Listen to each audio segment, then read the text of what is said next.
Абай атындағы орта мектеп гимназиясы мектепке дейінгі шағын орталық пен бастауыш сынып мұғалімі Қосанбай Лаура Сүлейменқызы.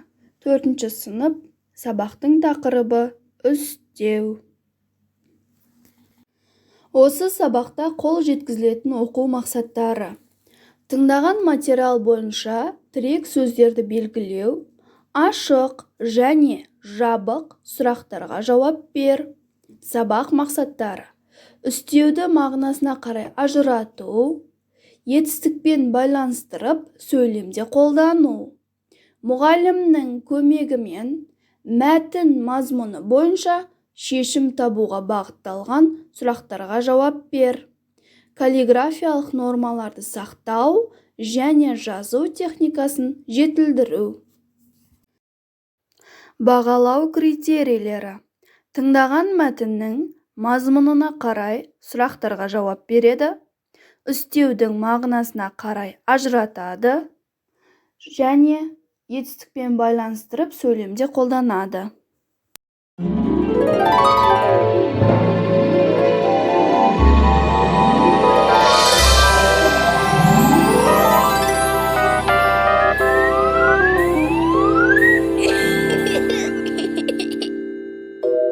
Ай мектеп.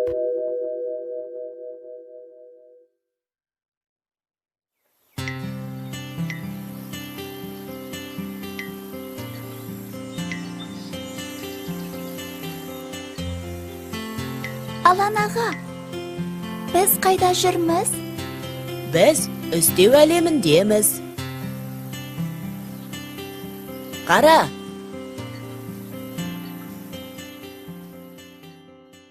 Үстеу қандай сұрақтарға жауап беретінін айтсақ, қақпа ашылады екен.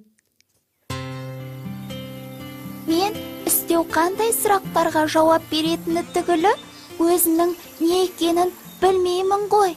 Оны мен білем. Іс-әрекеттің мезгілін, мекенін, сын қимылын білдіретін сөздерді үстеу дейміз. Мысалы, кеше, биыл, ілгері, төмен, тез, әрең. Ол қайда, қашан, қалай деген сұрақтарға жауап береді. Аға, қараңыз, қақпа ашылды. Тағы да қақпа. Бұл қақпа ашылу үшін енді үстеудің түрлерін айтуымыз керек. Мен мезгіл үстеуін, мекен үстеуін, сын қимыл үстеуін білемін. Мезгіл үстеулері іс-әрекеттің мезгілін білдіреді. Мысалы, бүгін келдім, күні бойы ойнадым. Мекен үстеулері іс-әрекеттің орнын, бағытын білдіреді. Мысалы, жоғары көтерілді, алға жылжыды. Іс-әрекеттің амалын, тәсілін, бейнесін білдіретін сөздер сын қимыл үстеуі болады. Мысалы, балаша қуанды, тез сөйледі. Жолда жан-жануарлар кездескенде әрекеттерін сипаттауымыз керек. Мынау біздің жол серігіміз.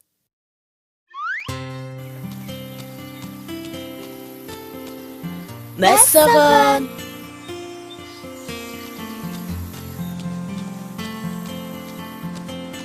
О, қоян! Дана, қоян қалай қозғалады? Қоян өтте шапшаң қозғалады. Үкіні қараңыз. Үкі қай кезде ұшады? Үкі түнде ұшады. Айнала қараңғы болып кетті. Енді үйге қалай қайтамыз? Қорықпа, Дана. Қара! Аға, бұл не? Бұл жол сілтегіш. Үйге жету үшін қайда жүреміз?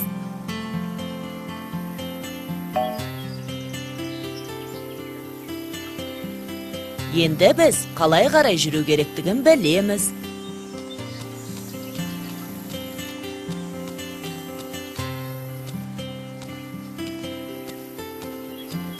Аға, сенесіз бе? Түсімде екеуміз үстеу әлемінде жүр екенбіз. Біріншіден, үстеудің не екенін біліп алдым. Қызық, қалай болғанын айтып берші.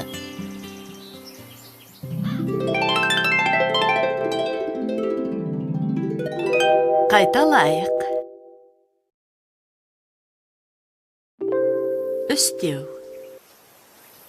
Іс-әрекеттің мезгілін, мекенін, сын қимылын білдіретін сөздерді үстеу дейміз.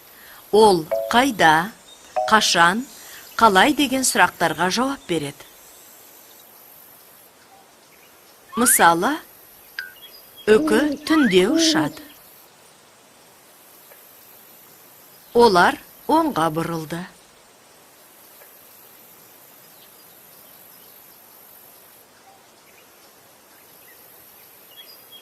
Қоян шапшаң қозғалады.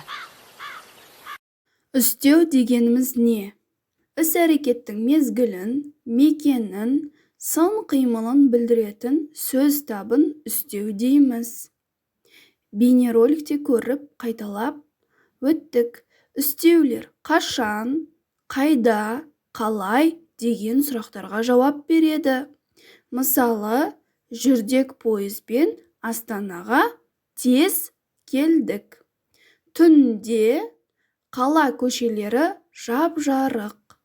Биыл Астананың 22 жылдық мерейтойы болды.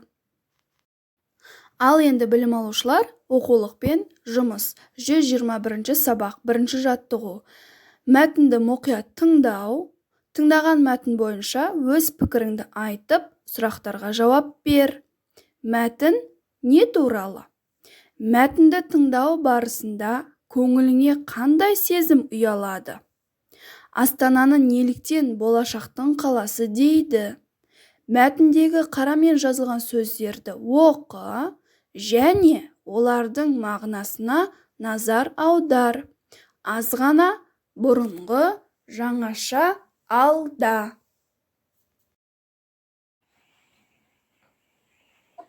121 сабақ. Мәтінді тыңда. Қазақстан экономикалық кедергілерге қарамай, қиын да күрделі шешім қабылдады. 1997 жылы республиканың астанасы Ақмолаға көшірілді. Бұл шешім басқа елдерді де таңғалдырған еді. Аз ғана уақыттың ішінде бұрынғы провинциалдық қала адам танымастай өзгерді. Есілді бойлай президент сарайы, парламент ғимараты, хан шатыр, бейбітшілік пен келісім сарайы, алау мұз айдыны сарайы, көп қабатты тұрғын үйлер мен ғимараттар жаңаша бой көтерді.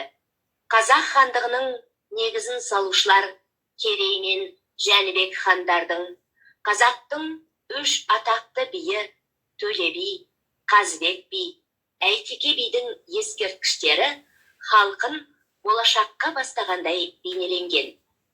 Аспанға атылған ақ барыс мүсіні жас Қазақстанның 21 ғасырдағы жарқын да бақытты болашағының символындай елестейді.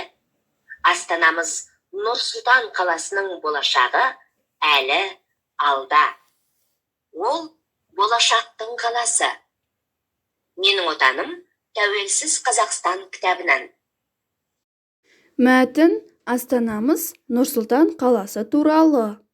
Мәтінді тыңдау барысында көңіліме қуаныш сезімі ұялады. Астананы болашақтың қаласы деп атауының себебі ол болашағы бар қала. Алда әлемді таңғалдыратын қала болары сөзсіз. Білім алушылар, сіздер де дәл осылай жауап айттыңыздар деген үміттемін. Аз ғана, бұрынғы, жаңаша, алда бұлар үстеу. Келесі жаттығу, 2 жаттығу. Сөздерді оқы. Бұл сөздерді етістіктермен тіркестіріп жаз. Оларға сұрақ қой. Олардың қай сөзбен байланысып тұрғанына назар аудар. Былтыр келді.